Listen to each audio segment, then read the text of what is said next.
نہیں دیکھیں I just brush it away, it's absolute nonsense یہ جو کوئی بات کرے چمگوئیاں وغیرہ کی. ویسے تو گورنمنٹ کے بہاف پہ جو بات کریں گے وہی بتائیں گے، اور ریلیف کی بات بھی زیادہ آپ کو حکومت بتا سکتی ہے. میں تو ریسیپینٹس میں سے ایک ہو کر تعریف کر سکتا ہوں، لیکن مجھے لگ رہا ہے کہ ریلیف ہے. میں ایکچوئل ڈیٹیلز کا کاگنیزنٹ نہیں ہوں، لیکن مجھے میکرو سٹیبلٹی نظر آ رہی ہے. مجھے نظر آ رہا ہے کہ گورنمنٹ کی ڈائریکشن ٹھیک ہے.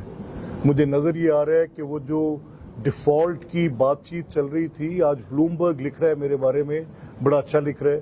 اور آج وہ جو ڈیفالٹ کی ایک بات تھی کہ پی ڈی ایم گورنمنٹ آنے سے پہلے ہم ڈیفالٹ کر گئے، ہم اپنے آئل بلز میں پیچھے چلے گئے ہیں، آج مجھے لگ رہا ہے کہ وہ ساری باتیں کوئی قصہ پرینہ ہوئیں. آج اکانومی بوسٹ بھی کر رہی ہے، یہ جو گروتھ ہے، جی ڈی پی ریشیو یہ بہتر نظر آ رہی ہے، اسٹیبلٹی کا فیکٹر نظر آ رہا ہے. یہ ساری چیزیں میں دیکھ رہا ہوں میرے سامنے. آئی ایم ایف کے جو ایگریمنٹس تھے وہ فلفل ہو رہے ہیں، اور اس کی دنیا تعریف کر رہی ہے کہ پاکستان پروگریس کر رہا ہے. ہمارے tax men they are working very good, وہ بڑے اچھے کلیکشن ماڈلز پر چلے گئے ہیں. ہماری بہتری نظر آ رہی ہے ریونیو ریسیٹس میں بھی، اور بہتری نظر آ رہی ہے ہمارے گورنمنٹ کے پورے جو. لیکن بات اس پہ حکومت کر سکتی ہے. میں تو ایک آبزرور کے طور پہ بتا رہا ہوں کہ مجھے بہتر نظر آ رہا ہے. جو آپ نے بات کی تو یہ سارے وہ بنیادی عوامل ہیں جن کی بنیاد پر ریلیف ٹرانسلیٹ ہوتے ہیں جب اکانومی کام کر رہی ہوتی ہے. بدقسمتی سے 2018 سے لے کے 2021 تک اکانومی نوز ڈاؤن گئی. اس میں کئی فیکٹرز ہو سکتے ہیں. I do give this concession کہ کرونا بھی تھا، انیبلٹی آف دیٹ گورنمنٹ بھی ہو سکتی ہے، لوگوں کا رجحان جو تھا وہ صرف پکڑ دھکڑ پہ اور منتقص مزاجی پر تھا.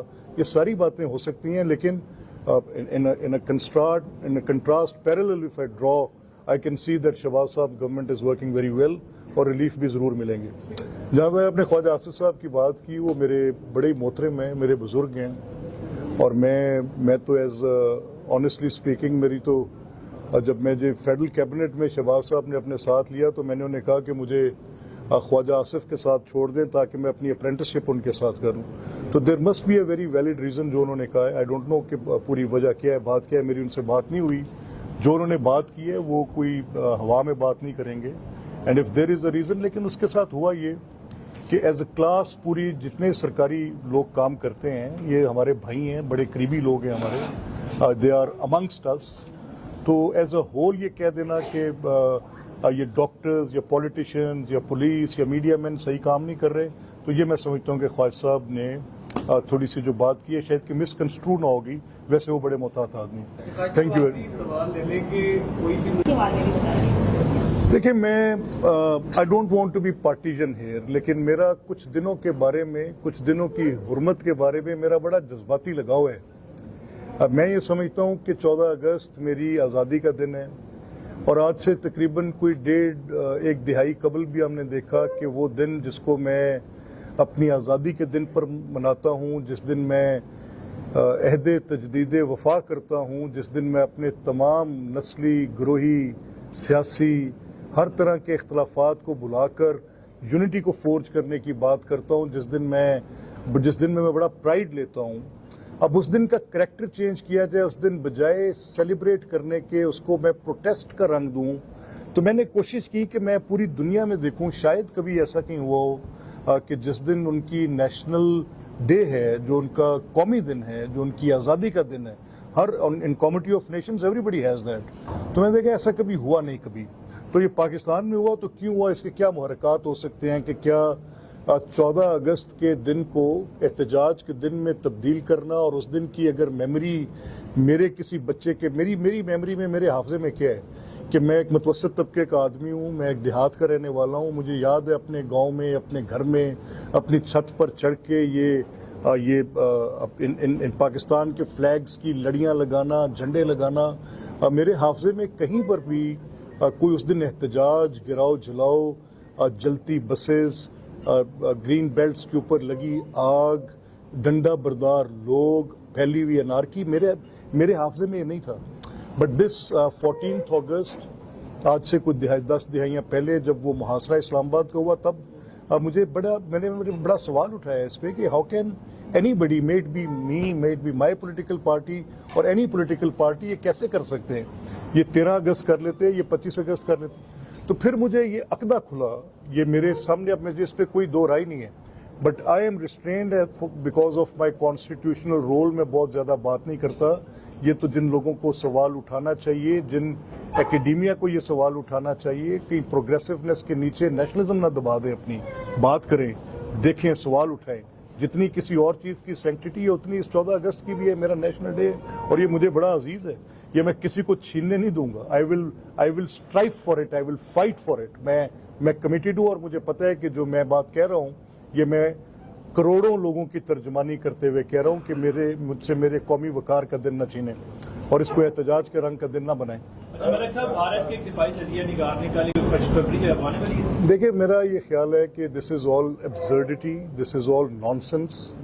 ये जिम्मेदार नेशंस हैं, they are nuclear nations, they are equipped with so much military skill कि ये मिनट्स के अंदर कुछ चंद लम्हों के अंदर ये पूरी वो अपनी इनकी सुपीरियर एयर स्पेसेस हैं, इनके पास कॉम्बैट फाइटिंग है। कैसे हो सकता है? मेरा ख्याल है restrain is the order of the day, restrain is the word. उन्होंने ये मुहमजई करके देखी, इस पर उनके दांत खट्टे हुए। मैं पाकिस्तान के वजीर आजम को, पाकिस्तान के सिपा सलार को, फील्ड मार्शल को, पाकिस्तान की काबीना को, पाकिस्तान के अवाम को, पाकिस्तान के मीडिया को, सबको, all walks of life, doctors, teachers, everybody, we responded as a responsible nation. और हमने अपनी बर्तरी साबित की है डिप्लोमेटिक फ्रंट पर, कौमी इजहार में। हमारी मीडिया ने इसमें अपना रिस्पॉन्सिबल रोल प्ले किया है। और मैं ये समझता हूँ कि ये जो कुछ भी कहा जा रहा है ये मुनासिब नहीं है और इसको अगर खुद नहीं रोकेंगे तो हम रोकना जानते हैं।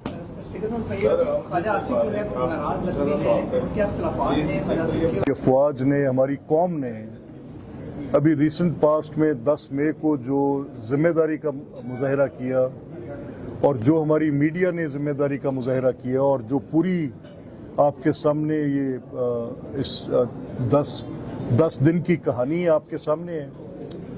और मैं ये समझता हूँ कि हिंदुस्तान को अपना उस एक वाक़ये से अब रिस्ट्रेन पर जाना चाहिए। हिंदुस्तान को जिम्मेदारी का मुजाहरा करना चाहिए। हिंदुस्तान को हजीमत उठानी पड़ेगी अगर मिलिटरीली होगी तो। और मैं समझता हूँ डिप्लोमेटिकली भी दुनिया में जिस मौक़िफ़ को ज़्यादा सराहा गया, जिसको ज़्यादा माना गया, जिस पर बहुत सारे ममालिक ने उसकी हमायत भी की, वो पाकिस्तान का मौक़िफ़ था। जब आपने कह दिया कि हम कैसे हो सकते हैं कि हम किसी मुल्क के अंदर कोई टेररिज्म को इन्फिल्ट्रेट करें और किसी तरह से हम वहाँ पर कोई दहशतगर्दी का बाइस बने, हम तो खुद इसके हिट हैं। और क्या वो नॉन स्टेट एक्टर्स जो हिंदुस्तान में या पाकिस्तान में या यूनाइटेड स्टेट्स में या यूनाइटेड किंगडम में या यूरोप में, क्या इन लोगों की कोई नेशनैलिटी होती है? ये तो टेररिस्ट हैं और ये ग्लोबल टेररिस्ट हैं। ये दुनिया में मेरे मुल्क के अंदर कम से कम 1 लाख से ज़्यादा दहशतगर्दी के विक्टिम्स हैं। हमने अपनी अफवाज की कुर्बानी दी है, शहरियों की कुर्बानी दी है, छोटे मासूम बच्चों की कुर्बानियां दी हैं और हमने इस दहशतगर्दी की अफरीद का मुकाबला किया। We fought this terror. हमने किसी मुल्क पर इल्ज़ाम नहीं लगाया, किसी हॉस्टाइल एजेंसी पर इल्ज़ाम। We have a credible evidence.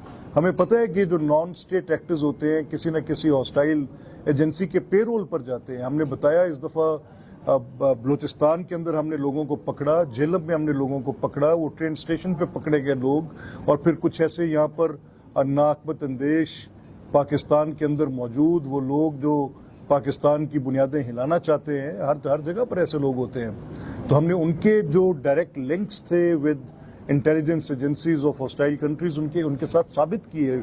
वो एविडेंस हमारे DGISPR ने आकर दिए। तो मैं समझता हूँ कि हिंदुस्तान को ये अब जिम्मेदारी का मुजाहरा करना चाहिए। ये जंग किस चीज़ का नाम है? आप देखें, दुनिया इस खौफनाक जंग की लपेट में है। ये यूक्रेन रूस की जंग हो, ईरान इसराइल की जंग हो, वो गाज़ा के अंदर फैली तबाही हो, वो पाकिस्तान हिंदुस्तान की 10 रोज़ा ये लड़ाई की कहानी हो। तो मेरा ख्याल है कि वो जो एक जनरेशन थी जिसने वर्ल्ड वॉर 2 की हौलनाकियाँ देखी थी, तो प्रॉबेबली शायद वो कुछ यादाश्त में से उसके नकूश मिटते जा रहे हैं। तो I would strongly suggest that all those who want to be warring, they should restrain from what they are saying. Sir ये के बाद जो है वो पाकिस्तान पहला यौम आज़ादी मनाने जा